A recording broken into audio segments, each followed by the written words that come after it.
হে mechanic বন্ধু, আজ আমরা দেখাবো এফ এফসিসির যে ক্লাস প্লেটগুলো অরিজিনালের সঙ্গে আসে।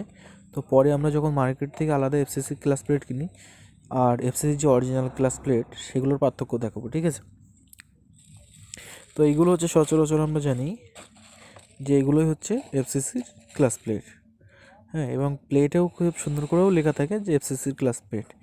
কিন্তু এগুলো আর সত্যি এফসিসির যে ক্লাস প্লেট অরিজিনাল সেগুলোর পার্থক্য আমরা দেখাবো। তো আমি আগে ফার্স্টে এফসিসির যে ক্লাস প্লেটটা আছে এটা একবার বার করে দেখাই। তো এই হচ্ছে এফসিসির ক্লাস প্লেট, ঠিক আছে, যেগুলো আমরা সচরাচর চিনি। আর এই হচ্ছে মানে আসল প্যাকেট, ঠিক আছে, যেটা হচ্ছে এটাই এফসিসি, এটাই হচ্ছে মেড ইন জাপান, ঠিক আছে। তো এটা খুলে দেখাবো। এক হাত দিয়ে বার করছে, একটু সমস্যা হচ্ছে। তো এই হচ্ছে এফসিসির অরিজিনাল ক্লাস প্লেট, ঠিক আছে। অরিজিনাল যে হিরো হন্ডা বাজাজ যেগুলো আছে ওগুলো তো আলাদা, কিন্তু এফসিসির যে অরিজিনাল এ হচ্ছে এফসিসির অরিজিনাল। দুটো খাপের মধ্যেও পার্থক্য দেখতে পাচ্ছ, আর দুটো মালের কোয়ালিটিও কিন্তু একদম আকাশ পাতাল তফাৎ।